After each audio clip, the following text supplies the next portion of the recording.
Welcome back after the break. But most of you didn't take, the clever ones did. I'm counting myself amongst those, but those of you who didn't have a break, I'm sorry about that. I've got the slide up there. I'm hoping I'll be seeing lots of you at the ball on Saturday. What is Friday night? I will not be tanned up. But nobody's giving me any sign of whether they'll be there or not. I'm petrified that yay. I'm petrified I'll be the only teacher there. So anyway, we'll see how that goes. It was really fun last year, so too late now for those of you who have not signed up. Congratulations to the members of our class who were winners of the criminal law moot. Today, I'm sure we'll be able to tell you all the reasons why you should be signing up for the Viz moot. I'm not even sure what the Viz moot is, but mooting is good.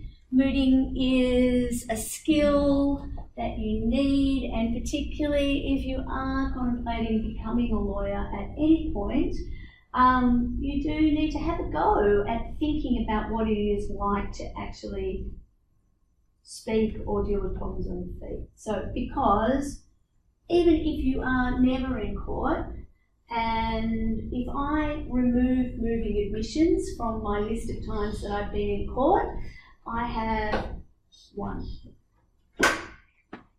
Actually two, but that was me getting admitted myself because I was moving an admission. So yeah, okay. So one actual appearance. So, you know, lots of lawyers never do appearance work, and even, just saying to somebody before class began, even if you think about the whole, if you just do disputes work, you think about all the time you will spend on a matter, you will only spend a very small percentage of that total time actually appearing. So the more practicing that you can get for that appearance work, the better. But also, the craft of lawyers is their words. As many of you might have heard me say or seen me write with the feedback for your assignments, the craft is your words, and so learning to present in public, to be able to, and by public I might mean 4 people around a table, to be able to answer questions and speak immediately, to draw on your knowledge is a really, really valuable thing. And you don't want to be doing it for the first time in a law firm, or when you're doing practical experience. You want to do it for the first time amongst friends who care about you, who will rid you afterwards and then buy you a drink, or let you buy them a drink for every time you said or something like that. That's what you need to do. So do that. Academy of Law Patrons Address, I don't know what that's about, but First Nations and the New Zealand guys, they're doing amazing stuff, so I think it'll be interesting. It doesn't have a date there, I will find out when it is. That sounds like something I'll go to. And Higginbotham, I think that's selling out fast too, it's free, but Higginbotham will be amazing with Hugh de Kresner. Again, do that. All right, a couple of my own business things before we get too stuck in. So if you do not already know, you should have feedback back on your assignment by now. If you don't have feedback back on your assignment, that means that I think you haven't done it and there is a problem. So you need to contact me about that after 8:30 p.m. tonight. I'm not interested in them. And I would probably, and you would probably prefer that we did that quietly.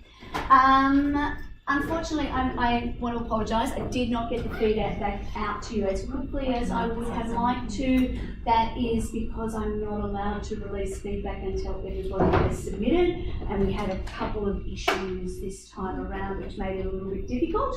And for anybody who is in that situation where for genuine reasons they haven't been able to submit yet, we're going to have to give you a different assignment at this stage now, which I'm very sorry about, but I could not hold it any longer. It is unfair to the rest of you to be waiting more than 2 weeks for your feedback. And it ended up for many of you closer to, I think we got to 18 days in the end, or 20 days or something. Anyway, you've got it now. Unfortunately, because of that situation as well, I can't give you overview feedback in this classroom in the sense of answering the questions, but I can give you some general information, and I will probably make a video or send out some sort of slide deck later in the week when I can finally release what we've got.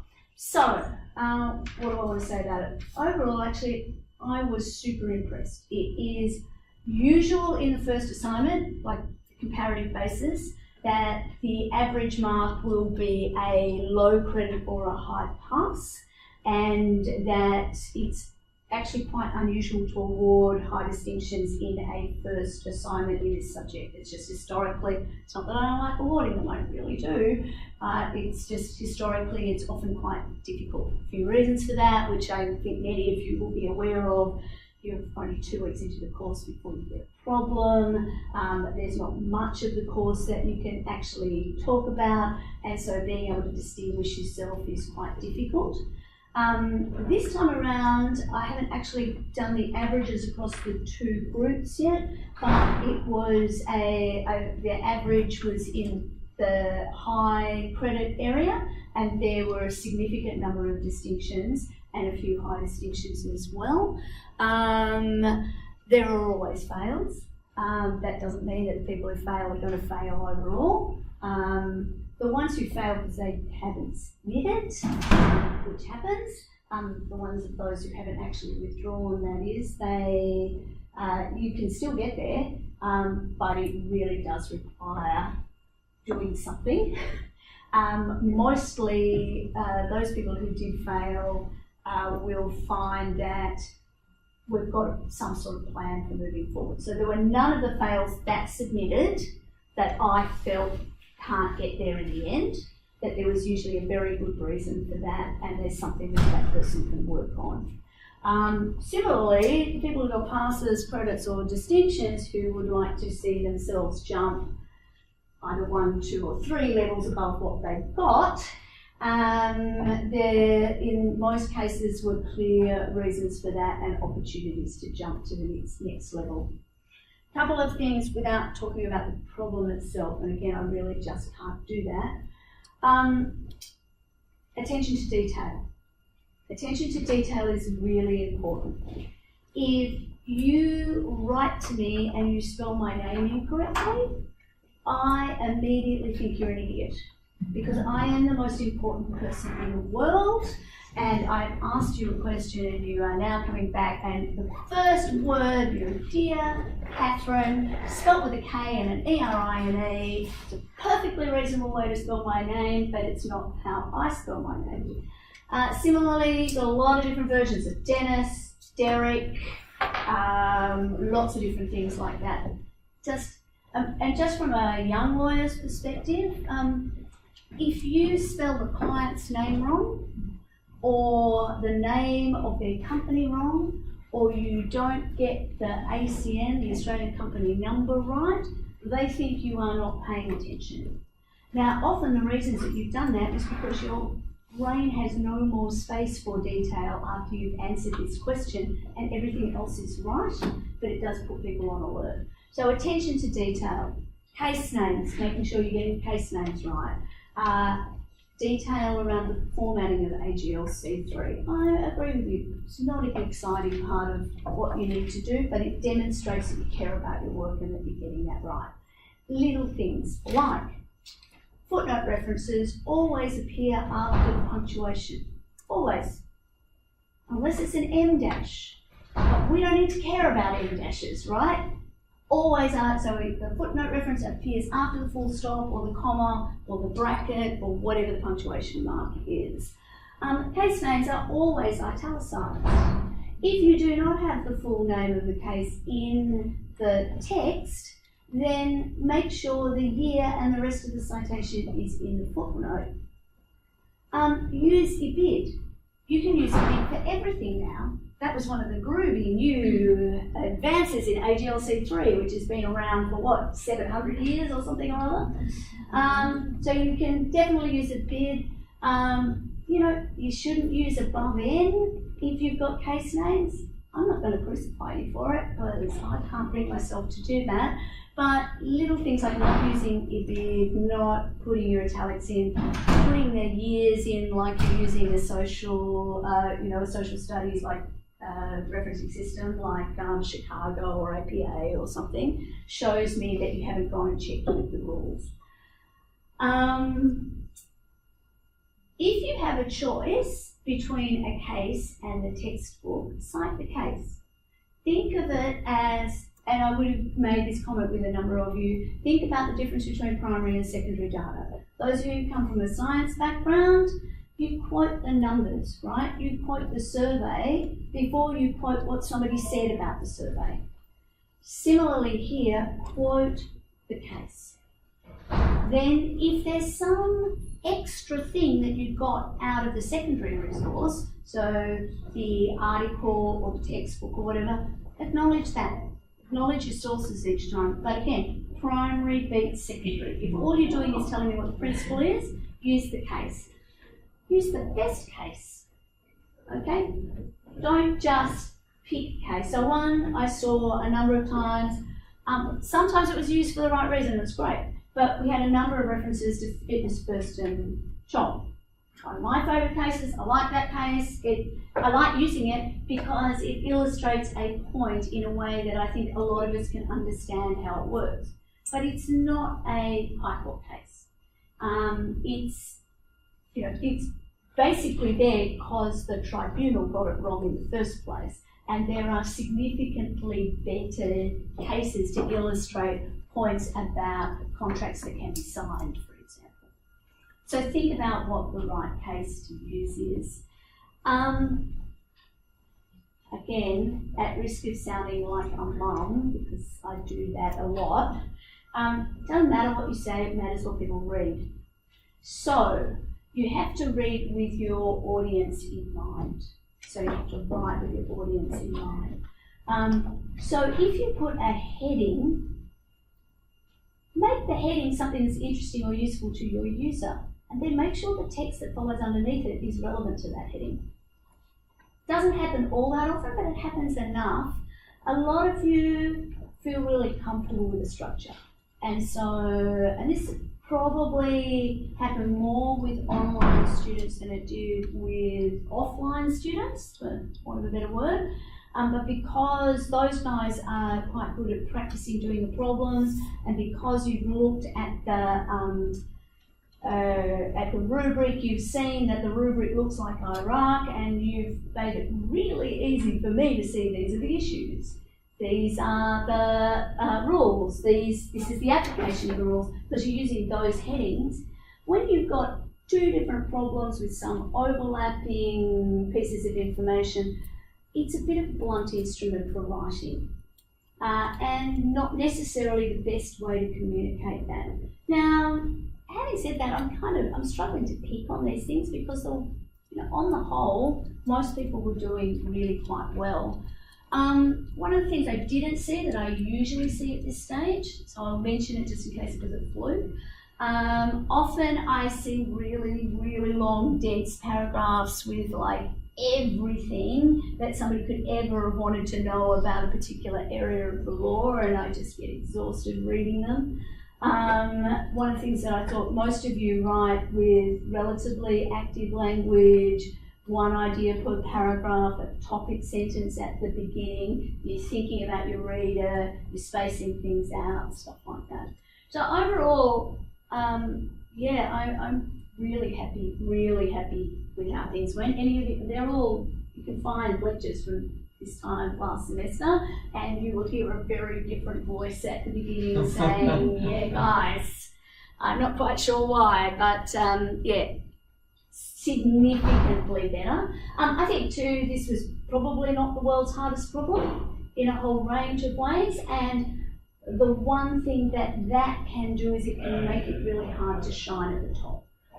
So I know you guys don't want to feel sorry for me, but it is really hard to write a problem that is constrained just to the stuff that I want you to study and to focus on, that fits within the learning objectives, but that gives you enough opportunity to stretch yourselves, and for those who are really going to do well to stand out.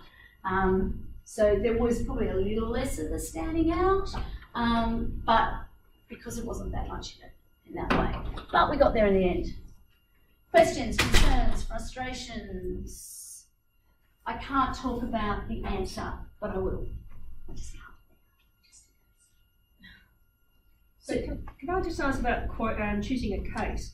Would you prefer a case where the facts meet or very similar to the case that you've got, but is like tribunal level, or would it be a High Court of Australia decision that the facts are somewhat, similar but not as close as the tribunal case? Yeah, I know you hate people answering questions in question, but I'm going to do that. Tell me, what are you using the case to do? Illustrate the rule of the law based on the facts that are presented. Okay, so in that situation, clearly you want two things. You want the best law, but also if there are analogous facts, you want to be able to say that these are analogous facts and look, the law applied in this way. So in that case, for example, say I used fitness versus Chong before, say the problem related to whether or not somebody had signed a contract or not. We'll talk about that a little bit. Probably a better case to use would be, from an Australian perspective, would be told an alpha farm, and which apply the rule of the strange and ground cub. These are things that we will talk about a little bit later. And then you could say, and really bringing your point home that this is what the law is, in Fitness versus John, which is a New South Wales Supreme Court decision, single judge, whatever it is, those rules were applied in circumstances that are very, very similar to these facts. So, and so also, particularly when you recognise the facts are similar to a case, that's gold, because you can go to that case and you can see what that case the judge has cited.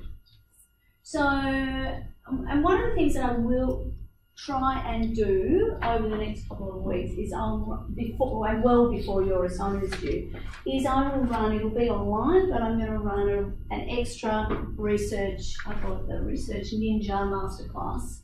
Because I know most of you learn how to do legal research in that, usually I think they do it about 4 o'clock on the first day of intro on the weekend.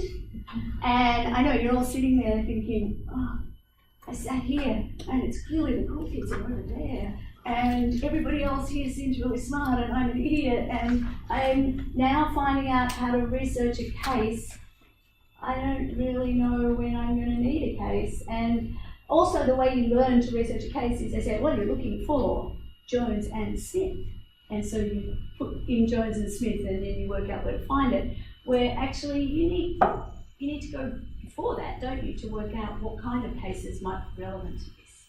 So I always think there's no point in talking to you about it before you do your first assignment, but then when you've done your first assignment, you can get together and do something. The last couple of semesters I've just run it as an extra class. A friend of mine who works for Jade, and someone from the library usually help me out with it. We do it a bit broader. In fact, some of you might have come last time anyway, but I'm actually only going to offer it to you guys this time because I just want to do it online because I'm tired and cranky and getting old and feeling unwell. So I just do it for you guys. So I will send out a survey. I'll get some dates from Sue, and also it's just Sue lives in Sydney, so she comes down especially for it. And the date that she could do was when I was in Western Australia this week, so I didn't want to do it then because I love you all, but not enough to give up on my bushwalking, so I didn't do that. And also, you didn't have your results out yet. Actually, you would have by that stage, but anyway. Okay, so like I said, sorry, Lexi 2. Yeah, Lexi number 2. I was just wondering, are we going to just talk about assignment 2? Because I have read through. Yes. I will talk about the approach to assignment 2. I'm not going to do that today because it is the first day back and I told you all to take a break. Assignment 2 is a bit harder. There's a few things going on in it, but we've got 2 topics today. So I will work out and I will give you a heads up exactly when I'm going to do that. I think we have 2 topics next week as well, and so it will probably be the week after that. So what I want to do there is, I mean, you already know how to write a memo. I'm going to talk a little bit more about the letter, but we'll also talk a little bit about the more general quote and that research masterclass, which, by the way, if I do it 100% online, so those of you who joined the online shoots, I'll just use that same technology. It can fit up to 100 people and it's not really a problem, but it will be an online thing and then we will record that. And so then you'll be able to like put it on slow and see where Sue takes things. And maybe slow her down too. She's from Singapore and she speaks really fast. She makes me sound lucid and coherent at all times. So you will love having her on a recording. So what I want to do today is talk about certainty and talk about formalities. There are desk lectures for all of these things. I'm not going to ask you whether you've looked at them or not, but I'm going to, I want to do this with some questions. We're going to do it sort of interactive quiz style again, but I want to start each one with any questions, and if we need to flip back to the side packs, then we'll do that. I've picked questions from things that I think will be the harder issues. Everybody comfortable with that? Okay. Cool. All right, well, let's just start. Give me a second. So if you guys can find some devices and look for Pol EV non-legal. Whoops, where am I at? That is formalities. I don't want to do those first. We could, but I want to do it the way we should do it. Formalities, certainty.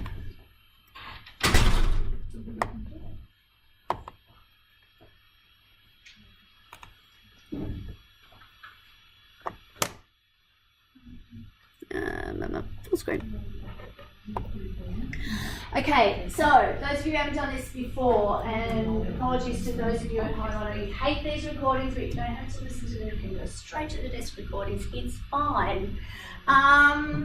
Basically, polev.com/null-and-legal, that should be in front of you. If it's not, it's because I can never remember. Maybe I have to hit that button. Now it should be in front of you, yes? Or did it disappear? It wasn't clear. Ah, yep, okay. So blue button is on. Blue button is on, grey button is off. Kind of makes sense when you say that loud, but it's just, it does my head in. All right, so firstly, all by yourselves, which of the following requirements must be fulfilled in order for a contract to be enforceable? Contract needs to be complete, must be in writing, must be certain, must be sufficient. You can pick more than one if you wish. If you're not playing along, write down what you think. There is benefit in committing to an answer. How do you de-select? And looks like I may not have cleared the results from the last time I did it. There were some answers over and over again. And then I'll probably get the That's really good. Yeah, I know.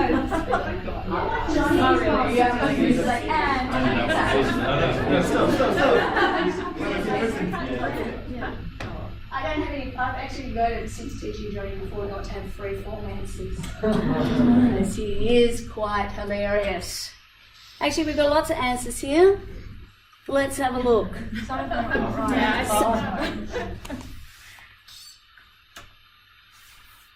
So we have a large number of people think that the contract needs to be certain. 22% of you think it needs to be sufficient, coming in, and an equal third, complete and in writing, are required. Okay, chat amongst the people near you, or Zen them if you've sat alone. Have a just quick think now that you've seen that. This is like multiple choice poker. Chat amongst yourselves, then decide, I'm going to clear the results and see if the answers change. So how can you change them? We can't change. Okay, I'm just going to clear the results. Ah. And then I'm going to hide the results. I want you to go again. Alright? You see what everybody else did?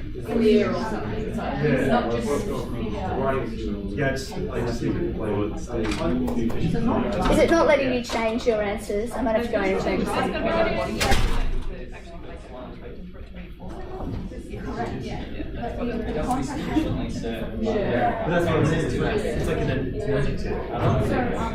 So not in writing. Not in writing, but the rest of them. I agree. If that's in final. Okay, how are we going? I'm hearing people reaching agreement. I'm into my maps. And does complete mean like it's been before or it's just been agreed? You just like it. Yeah, or is it like Yeah, you don't like contract obligation? There's something. Is the agreement completed or the contract? Yes. See? Yes. Everything's illusory. I got a few hands. I'm not right, yeah.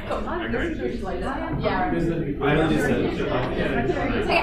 By the way, I can't tell who submits anything, so just put in, and that's the other thing, is the other people in your group can't tell what you submit either. No. So you should just agree with them if you want to, and then put what you know is right. it's definitely right again. The ultimate is, Yeah, we can't answer. some of you can't answer. Oh, now we've got 40, so nobody can answer again. Sorry.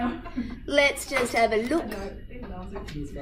Okay, so we have pretty much unanimous agreement, at a guess, that it needs to be certain. So we'll talk about what certainty means as we get there. Large, coming in second place, must be complete. And in third place must be sufficient.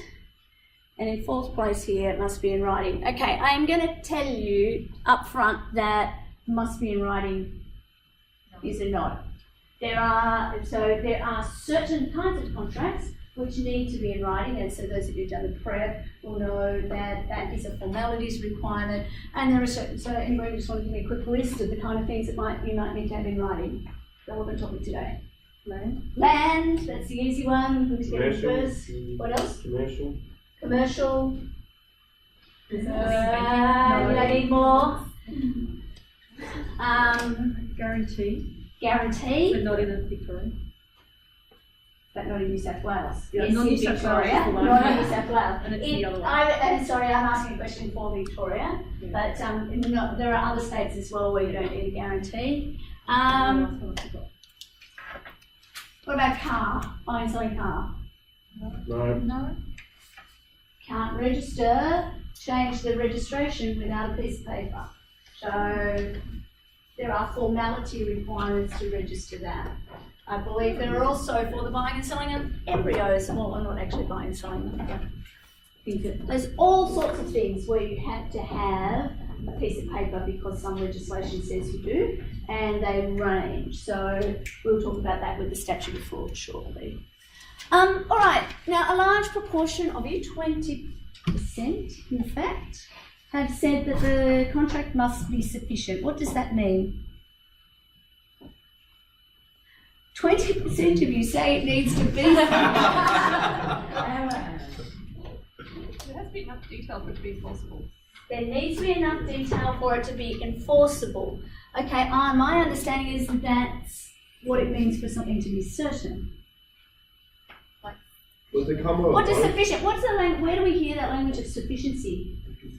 In consideration. So what's the maximum?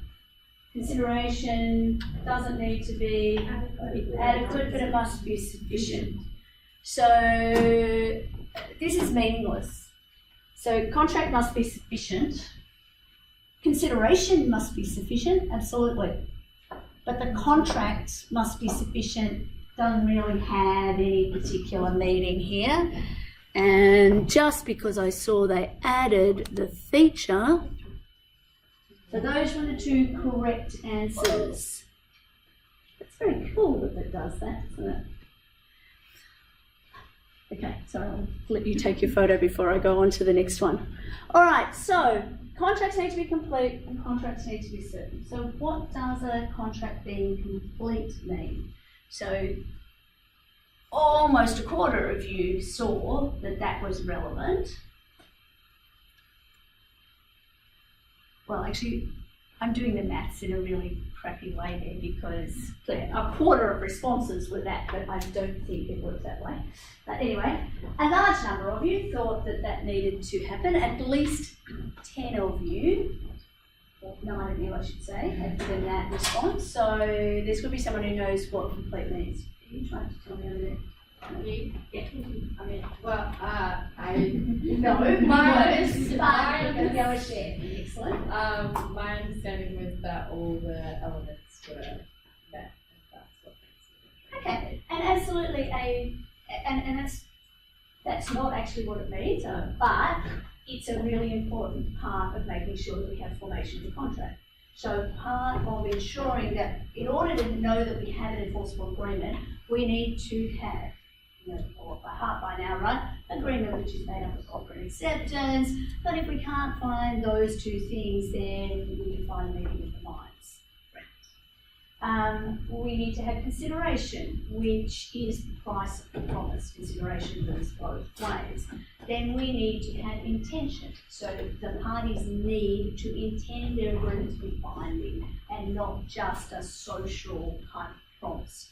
And then lastly, it needs to be certain.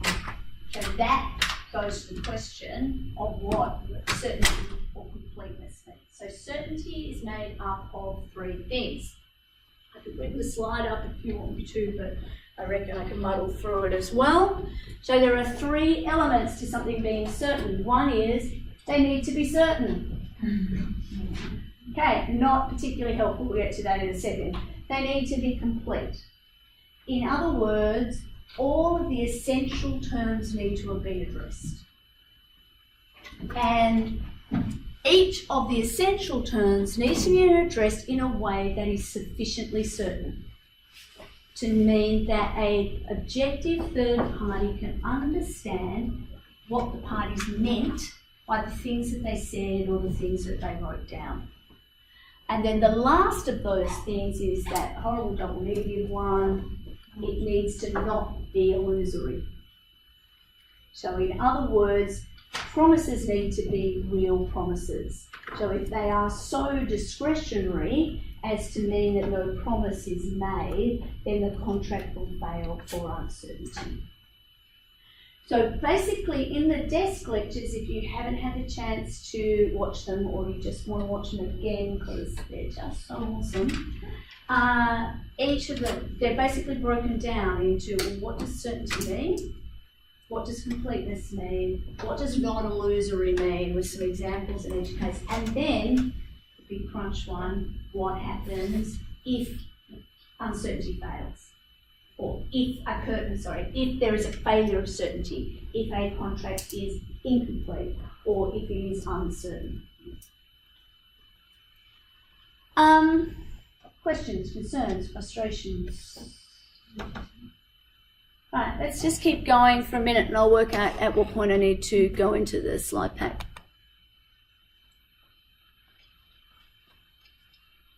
If an agreement between parties has omitted a term, the omission may be fatal to the formation of a binding contract if one party has fully performed their obligations under the contract, the term is not important, the parties discussed the issue, that should say but did not reach agreement, What was I saying about attention to detail earlier on? This is just demonstrating some empathy for your position. And the parties have both signed the contract but not yet performed it. In which of these, any or all of these, would failure to include a term render an agreement not binding?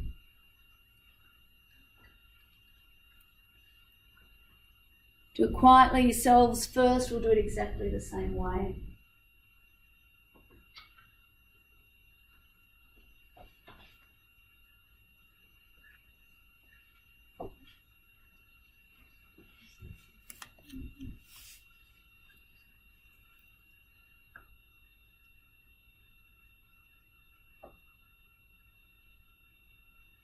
Okay, I know we had 40 responses before, so I think there's some shyness going on.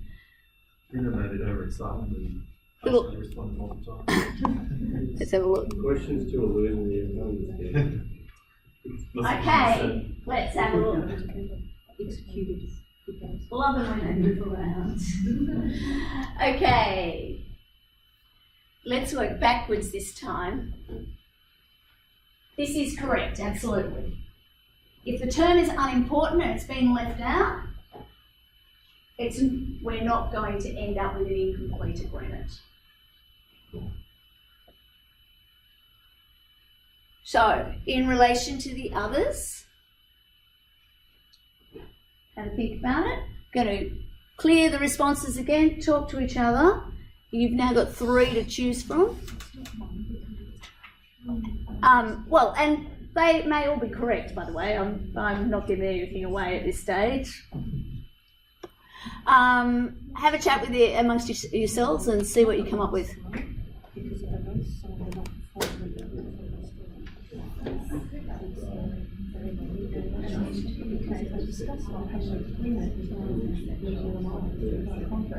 As far as that comes, and if the terms support you, for the over of civilians, then you can get really confident with as well as other ways agrees with you. Yeah, no, she must be I think that was okay. Potentially okay, isn't it? Yeah.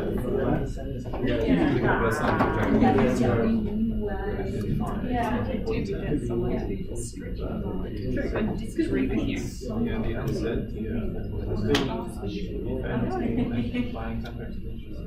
My grandpa is disgusting. Yes,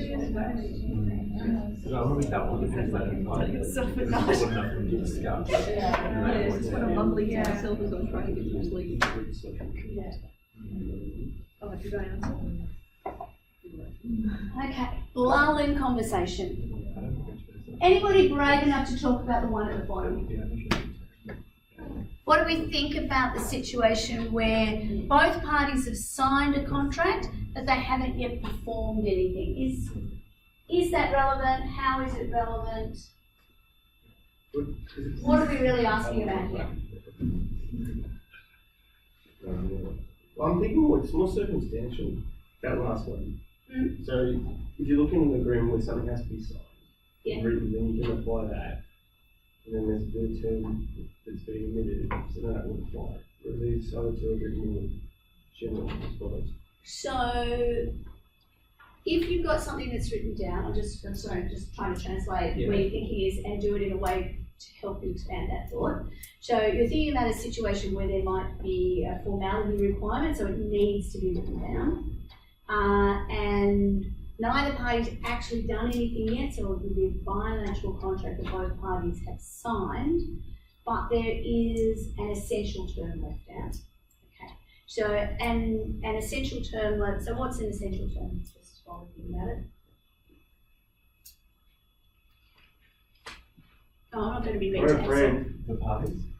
Parties is pretty much always an essential term. Who has the obligations? Because then we know who doesn't.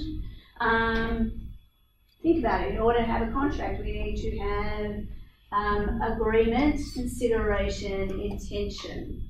Okay, so agreement suggests we need to actually know what the subject matter of the contract is. What have the parties actually agreed? Their essential terms. So, and sometimes we drill into that. So if we're buying and selling land, for example, the case law says we need to know exactly what bit of land. But if I only own one bit of land and I say, I'd like to sell you my farm, and we know where my farm is and you know where my farm is, it's not an issue. But if I say I want to sell you my back paddock, we might have completely different understandings of which paddock we're talking about. So often, so it goes to the nature of the contract will determine what is essential for the subject matter. So if I'm selling you apples, I'm going to sell you a bushel of apples. It's not necessary for me to independently go and identify every single apple. Like I just need to give you that many apples. but I'm going to sell you antique chairs or paintings, it probably is important that we know exactly what each of the chairs is or the paintings are or what their provenance is. So it depends on the subject matter. Consideration is also an important element of every contract. So how does that relate to certainty here and what the essential terms might be? For example, if there's a financial obligation on one of the parties, it has to be, the amount has to be certain. So if there's a financial obligation, then the amount needs to be certain, or at least specified. Yeah. Actually, the way the cases pan through, it is often enough to have a formula, as long as they're either the price is specified or a way of determining the price is sufficiently certain. Sue, sorry, I'm walking around for the recording. My understanding of accepting goods. Accepting goods. Now tell me about goods. Well, there's the Goods Sales Act, I think. Yeah. And if the Sales Goods Act. Yeah, I don't know. Sorry. And if it's deemed in the contract that something is reasonable, then that can be determined by the court. Absolutely. So In relation to goods, we can have a market price.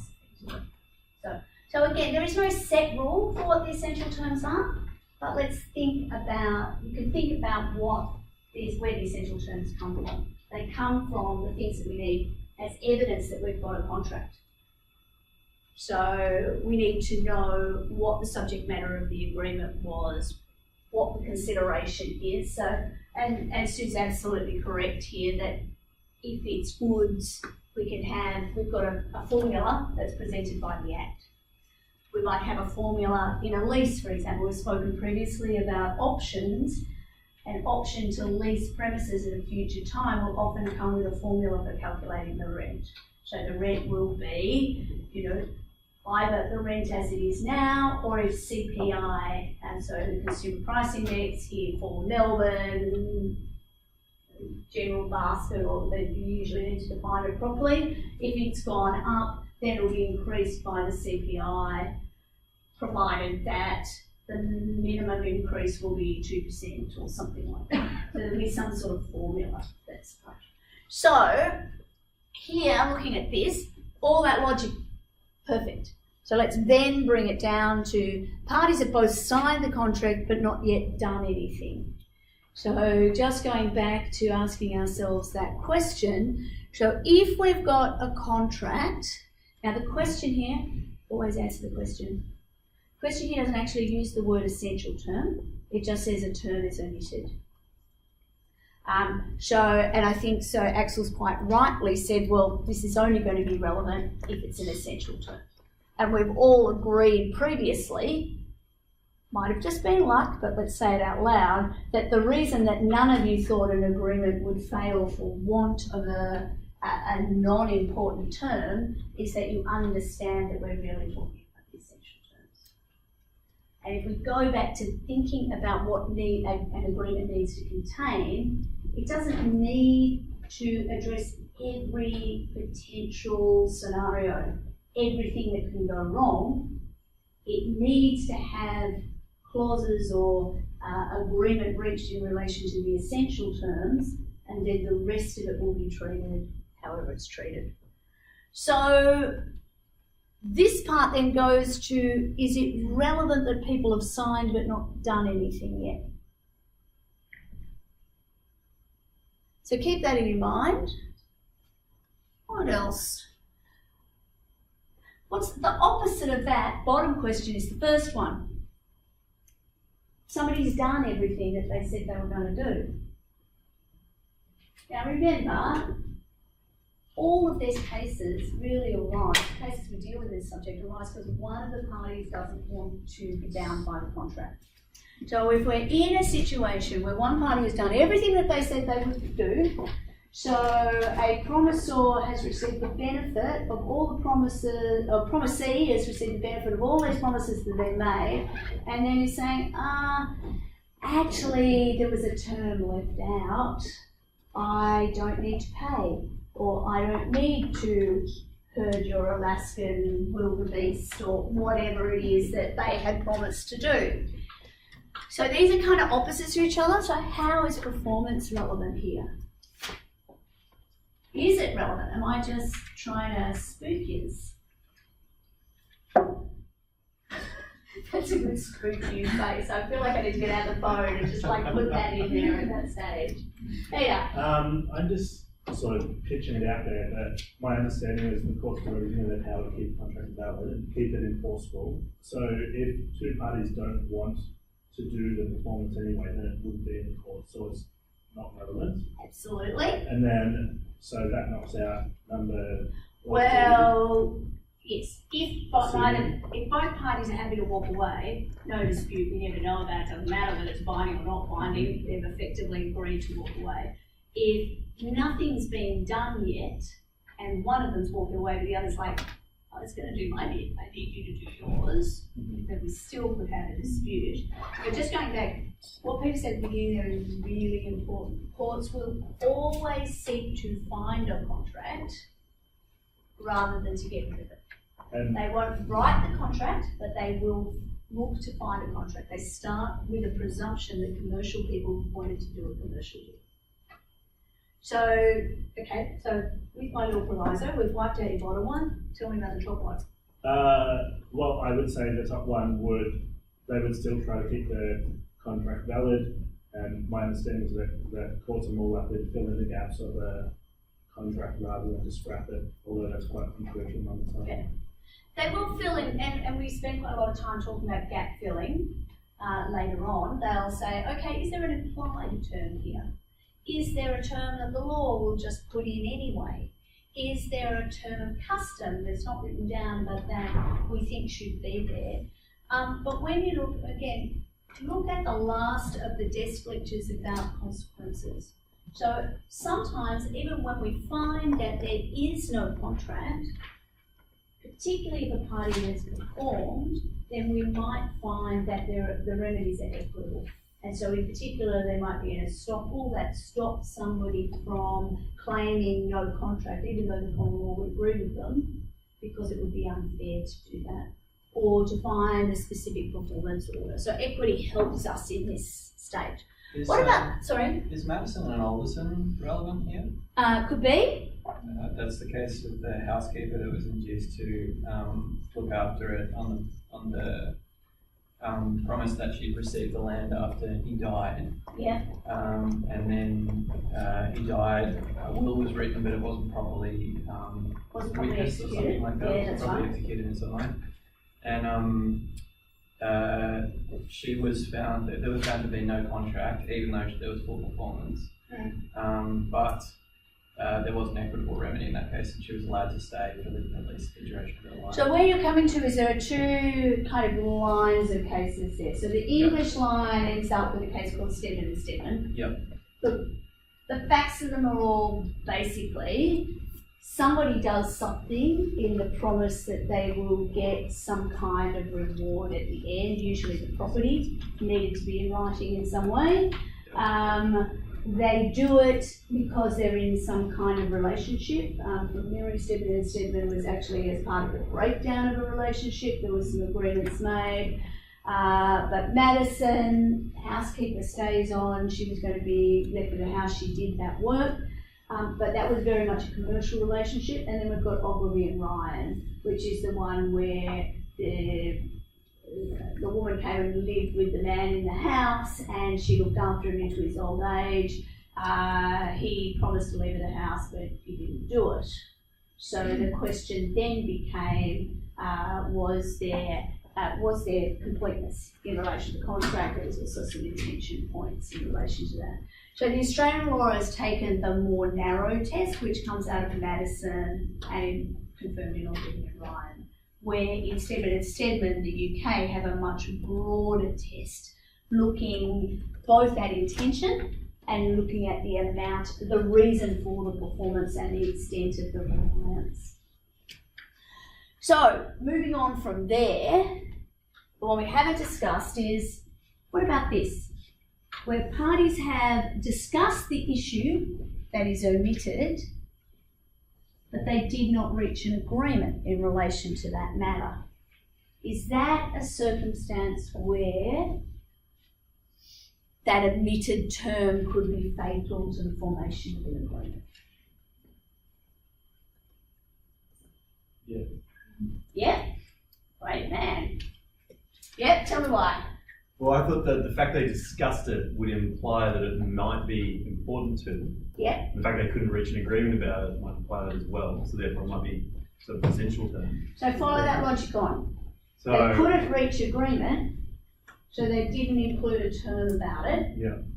So what does that mean for their agreement? Let's play it out with an example. You and I, we've decided to form a company together, and we're going to form a whole new university, so I don't have to work here anymore, right? And we need to have a dispute resolution term, okay? And I've just decided no more extensions ever. I can do my head in, I don't want to do that. You say, no, that's not fair, we're not going to do that. We need, everybody can just pick their own dates for when they submit stuff in our university, just whenever. And if they then change their mind, they can change it, It's not like okay? university, we need like a smiley face for contracts. Yeah, exactly, that's, and everything needs to be done in emoji. Yeah. And so Copy you that. and I are just like, we don't agree on that, right? We just don't agree on how that's going to work. Yeah. And so we think, okay, well, maybe we'll never agree. Maybe once we've got our university up and running, we'll work that out later. Yeah. But let's just leave it out for now and we'll come back to it at some point. Yeah. Does that mean we don't have an agreement in relation to, we've agreed that you're going to pay me $1 million for every lecture, and that I can work from home entirely, and that I never have to wear heels in the classroom. We've got the important stuff down, okay? And I don't have to record if I don't want to either, all right? And I love it at university. We've got all of that down, but we can't reach agreement on those dispute resolution with student stuff. Yeah. We've got a price, we've got subject matter, we know where are we going to have our university. You should make up some of these terms. Oh, jeez, you're putting it on me. Yeah. Can we have it on a boat? We can have it on a boat. Okay, let's put it International on a waters. boat. Put it on a yacht. Put it on a yacht, Yeah. absolutely, on a yacht. Yeah, so we've got all the important stuff done, but we haven't agreed that. Does that mean we don't have an agreement? No. No, it doesn't. No, it doesn't mean that we don't have an agreement. I hate those double negatives. In fact, when the court was unravelling our dispute, it's just as likely to say, well, the fact you couldn't reach agreement shows you did not agree on that term, so that term can't be implied into your agreement. So let's see what you guys said. Some less of you have contributed now. Now that we've had that conversation about pretty much all three of them, tell me which of any of these, reading the question, I hate the way that sits up there. So if the agreement between the parties has admitted a term, the omission may be fatal to the formation of a binding contract if pick one or more of those that you believe to be true. Tell me what you think, and we'll have a look.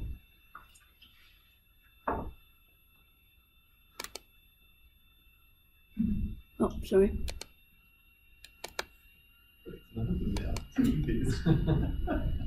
Oh, what's that? Yeah. So basically, just because you leave something out doesn't mean you don't have an agreement. If you're going to end up with it being fatal, then we need for that omission to be something that, something that is relevant to the agreement. And sorry, now I'm sitting there and looking at my own thing and thinking, what have I put in there? Now I'm just like, sorry, I have to read the slide to see how I've actually put it in, because I'm going red as I think, maybe I've done this incorrectly. The parties discussed the issue but did not reach agreement. If the term has been omitted, does that say may not be fatal up above? Yeah. Okay, that's why. That's not. Thank you. It says may not be fatal.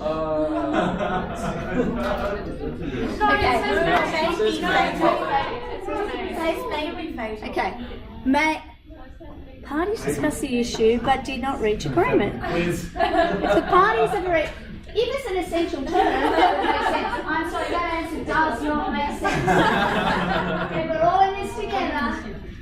I don't just I've really hit the wrong box. The one that really should be, I think, when it says may be fatal, is where one party has, in this situation, if it's essential, if both parties have signed the contract but not yet performed, if we've omitted an essential term, doesn't actually say essential term in the question, but in fact, I think we could find an enforceable agreement in all of those situations. So those of you who didn't answer, you're on top of it. Oh, God. You just made your point about certainty with that quiz, aren't you? Yeah. No, well, I'm actually largely making a point about how I should pay more attention to detail and how it's important. Okay, Meredith and Derek entered into a contract for the sale of 2,000 surgical gowns cut and made to specifications. The price was not indicated on the contract. The gowns were delivered by Meredith to Derek as specified in the contract. Derek has refused to pay Meredith as he has decided he doesn't want the gowns anymore. That whole dying in a car accident thing did it for him. And the contract between Meredith and Derek is it binding? Whether it's in Grey's Anatomy reference, so I just get my party names in the most ridiculous places. So we have some options here. First one, price is an essential term. As the price has been omitted, the contract is not binding. Price is not an essential term, so the contract is binding. The contract remains wholly executory, therefore the contract is not binding. Statute imposes an obligation to pay a reasonable price if the price has not been indicated. That's no, yes, no, yes. What are we thinking here? I think we sort of discussed this one last one around. Wait for it. Wait, I can see you want me to speed it up.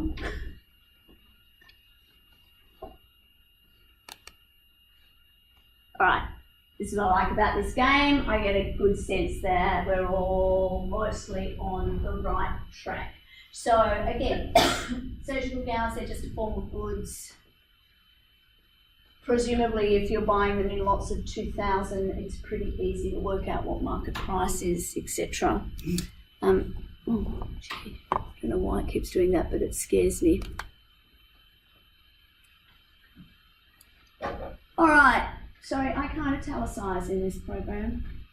The House of Lords held in the decision of May and Butcher and the King, a 1934 King's Bench decision, that where parties have deliberately deferred agreement on price, the court may still impose an obligation to pay a reasonable price. True or false? That's really bugging me, that other slide.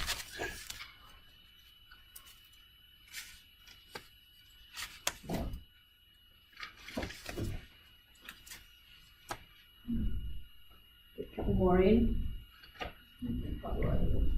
Yep. So even if you don't remember the case, think about the principles. Okay, this is not. Think about the principles.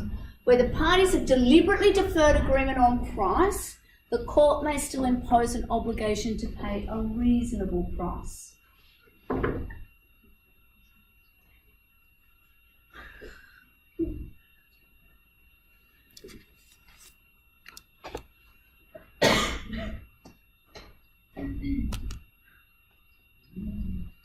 About as even as we can get. That's good. You get well,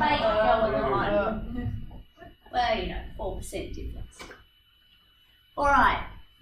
So, do we have anybody who would like to argue here for the affirmative on what this principle means? If the parties have deliberately deferred agreement on price, the court can impose an obligation to pay a reasonable price. What kind of arguments would you throw up in favour of that? We're looking at the English context and the Australian context. What's the difference between them? Legislation, I suppose. Okay, we'll tell you I about can't remember which legislation. one it is, but Well, the legislation often Yeah. reflects or codifies the law anyway. yeah. So if you're thinking, for example, about the Goods Act, the Goods Act effectively codifies the position under common law. So what's the position under common law then? Reasonable price in what situation? So in the situation we're looking at here is the parties have said we'll work out the price later.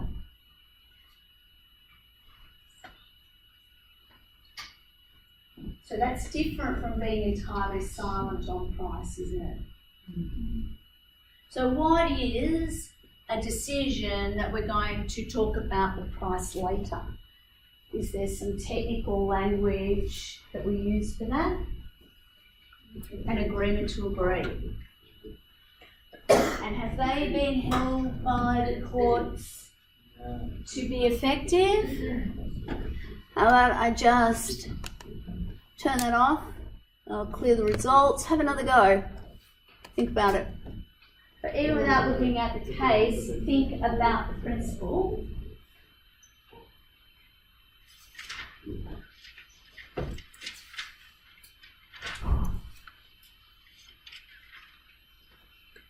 And then at some point, probably after the next one, I'm going to take a mini break to get some water because I feel like I'm going to turn into a very unpleasant person otherwise. Let's have a look.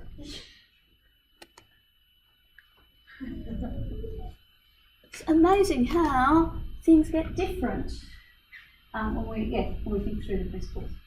So yeah, absolutely. So just, again, questions like that, and in an exam scenario, I'm not going to ask you questions like quite like that. I feel like they're sort of trick questions that are just going to freak you out by asking you about the case when you should be thinking about the principle. But what I would be doing is if I asked you about the principle, I would be expecting you to find the case to support it.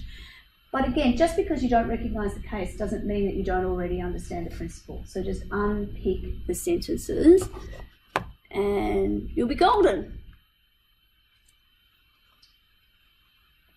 Uncertainty is more likely to affect a contract that is illusory, wholly executory, partly performed, or wholly performed. So this is a technical language question, really, isn't it?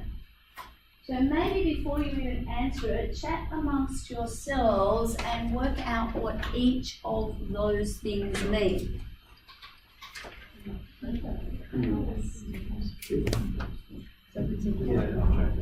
Does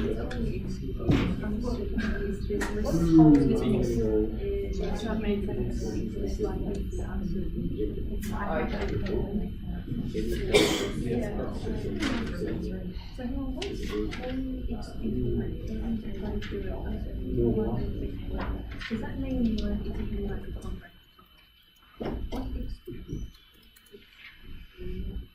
I don't know. It's illusory.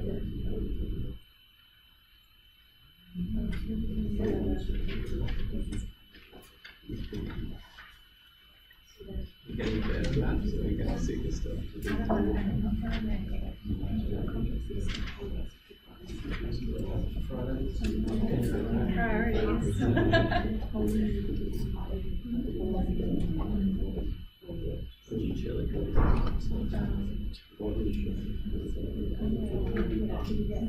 Working all alone there. Working on the basis that that's happiness for you.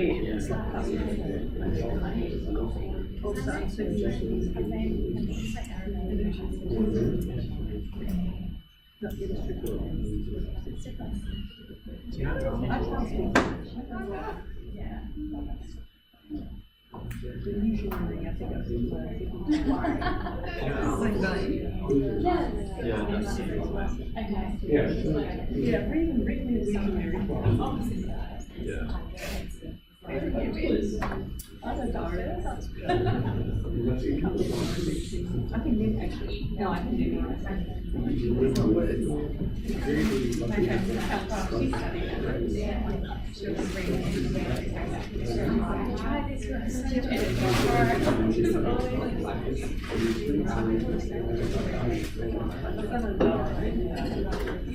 All right, how are we going?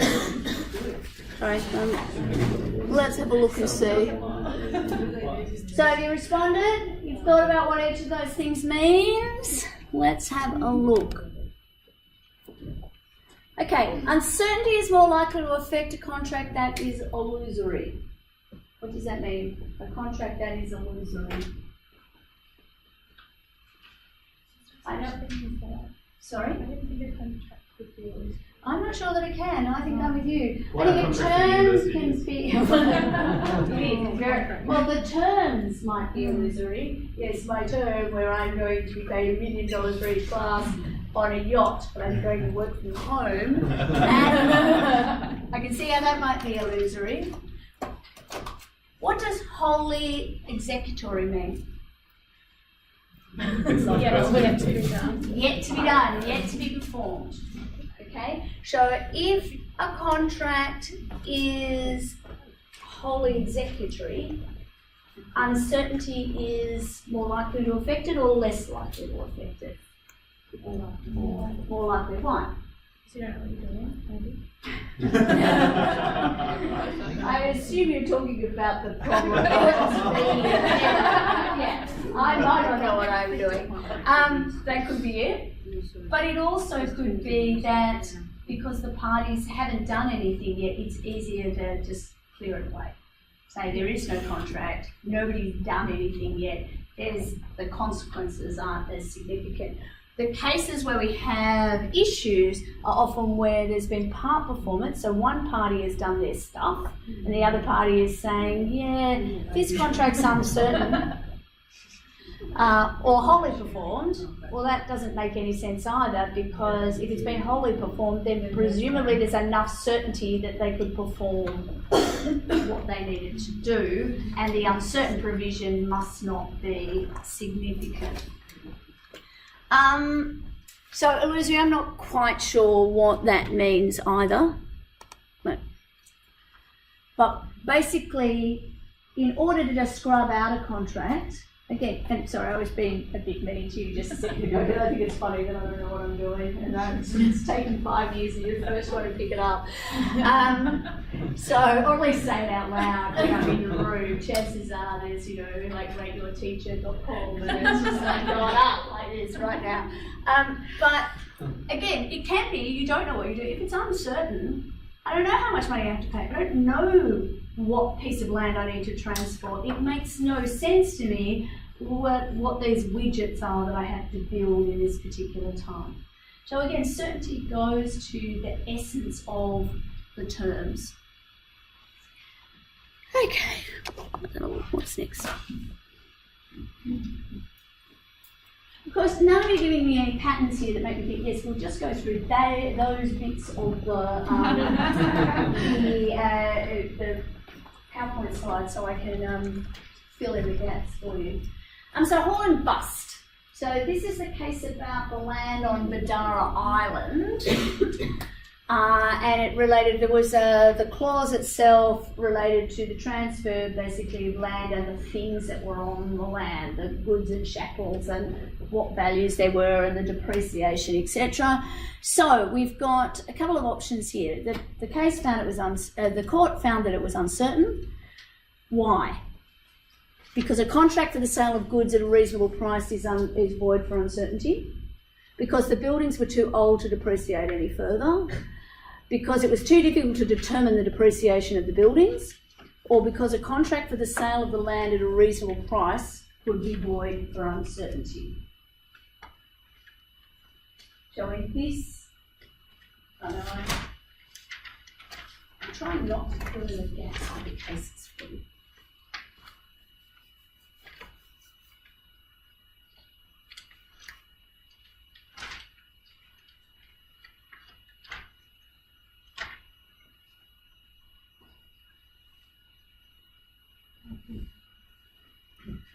Let's get a couple more answers in before we have a look at what everybody's doing, and then I'll get you to talk amongst yourselves.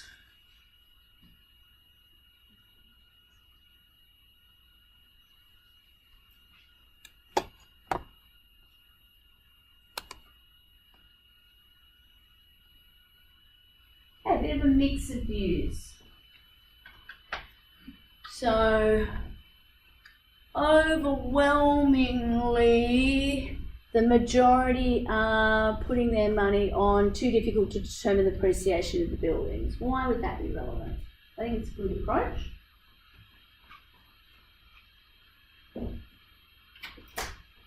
So in the case, they were selling land and goods, and the price had to be calculated taking into account this depreciation. It was difficult to do. There were too many different ways that they could have done it. And so it's uncertain as to what the final number was. What about this one here at the bottom? Contract for the sale of land at a reasonable price would be void for uncertainty. So what does that mean? Is that in fact true? It is true. Sorry, Lexi says it's true. Anybody want to agree with her? Yeah. Good. You are wise to agree with Lexi. I agree with Lexi too, but don't just take it from me. There's like the High Court as well. From memory, all of them. No, there might have been a dissenting view. I can't remember off the top of my head. Oh, come on. 10 if you count the 3 of us in the room. Right, and a couple have just snuck in. I don't know, just, here. So, what about the one at the beginning? The contract for the sale of goods at a reasonable price is void for uncertainty. Is that true? No. No. We know that's not true because the Sale of Goods Act in Victoria, but we've also just spoke about a case just a minute ago, May Butcher. The goods where the court, and again, for the principles that Peter shared with us half an hour ago, so now, the courts are not trying to dismantle contracts. If it looks like a contract and it smells like a contract and there's a reasonable way of interpreting it in a way that makes sense to be a contract, then they will. So that means if you've got common garden variety goods, you can ascertain what a reasonable price for those goods are. The court needs to do it, it will imply that reasonable price or that market price for those goods or services. That's been codified into law. But they can't do that in relation to land. Why not? It's an essential term. Well, it's an essential term, but the price is usually, well, the fact that you're paying consideration of some sort for goods and services otherwise.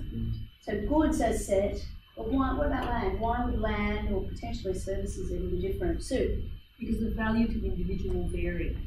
So the value will vary. Now, I think you always with the value to the individual. Of course, in Woolworths, Kirby said to us, yeah, it's not the job of the courts to work out what the value is. Is that inconsistent with that idea? No, it's not. Absolutely not. Because a land is a specific one-off thing, like that land, you've only got that land. Like even the land next door is different from it. Each piece of land has its own individual value. Court doesn't want to go around and value things. What a reasonable value is actually completely counter when you think about it, to that idea of consideration being sufficient but not necessarily adequate. With the court, in relation to goods, there's a mechanism. But they probably wouldn't do it, say, for antique chairs or paintings, like I said earlier. Very difficult to do with services, because services that are delivered by an individual have an individual nature to them. That answer your question? Yeah. Sorry, I wanted to get to the end of the point. Yeah, Sorry, no. who is it? All right, one more. Next. Why did I put that one in? That's really annoying. Anyway, I don't want to do that. So, sorry, I'll just, and I will, oh, I haven't even put what the right answer is, but the answer is collieries. It's just like, and yeah, the answer is collieries, so 100% right, let's just slip forward. Okay. Oh, James, thank you for being my, that's also the kid across the road came mow my lawns and put him in the problem today. James entered into a contract to purchase a house subject to finance being approved. Is this contract binding? No, it's an illusory promise. No, James has discretion as to whether or not to perform the contract.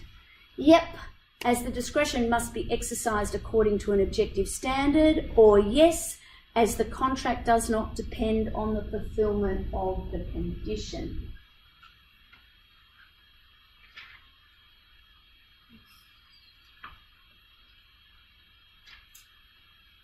They're very expressive eyebrows. Thank you. I think it's going to be a handy thing in court. Right. I think you need to be a judge.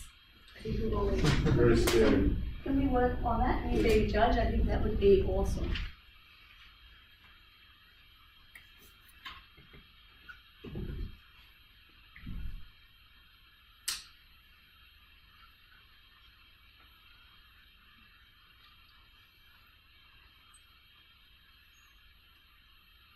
Few more in.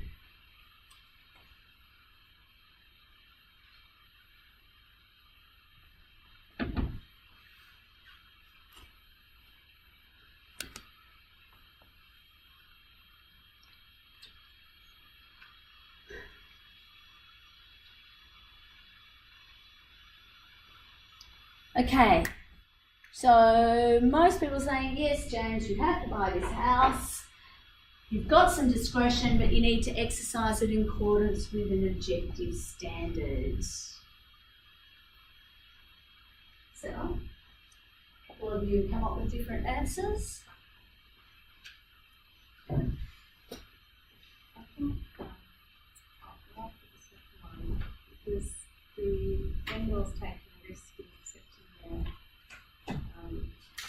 finance offer. So the vendor's taking a risk in accepting a subject to finance offer.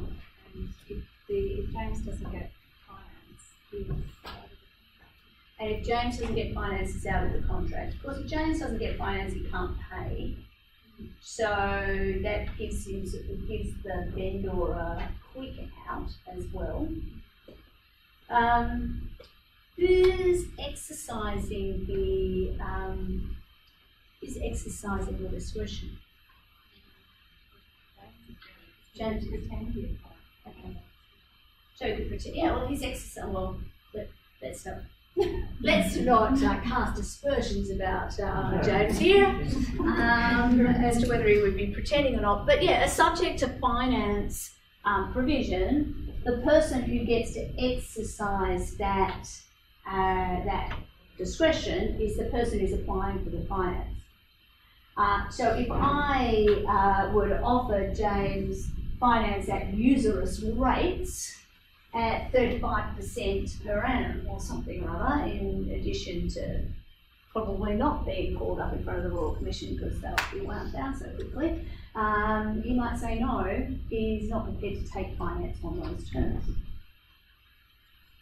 Where the vendor isn't the one who gets to exercise that discretion. So, I'm having a senior moment, I hate it when this happens. I'm terrible with case names, you know that. So one of the cases that we look at, I'll scroll through my notes in a second and have a look at it, but the basically, well, the facts went as follows. We have a vendor who there's been an offer to sell a property that is subject to bank finance, and it's got a time limit on it. The time, let's use the date today, it's the 3rd of September. So by midnight on the 3rd of September, James has to come through with his offer, his confirmation that he's got finance. Doesn't say on terms satisfactory to his need, just has that term. yesterday, as the vendor of the property, I sold it to somebody else. And then I fronted up and said, well, actually, there was this discretionary illusory term. I'm not bound by that contract. That contract doesn't exist because James had this discretion. So the court basically, any of you remembering what the name of this meeting is? Meehan and Jones, thank you. So, and basically with Meehan and Jones, the court said, well, actually, yes, he has the discretion, but because the clause provided only benefits to him, he's the one who can waive it. And he's the one who can exercise it or otherwise. So basically you are correct here, that we have a contract that is binding. Yes, it's subject to a discretionary clause, but the party who has the benefit of that discretion or the benefit of the uncertain provision, they can waive that provision if they wish. And it is not for the vendor to say that your finance terms are acceptable or unacceptable. That's up to you to do it. And if you don't have finance and you want to take a plunge, you can go ahead as well. So we look at who has the benefit of the clause.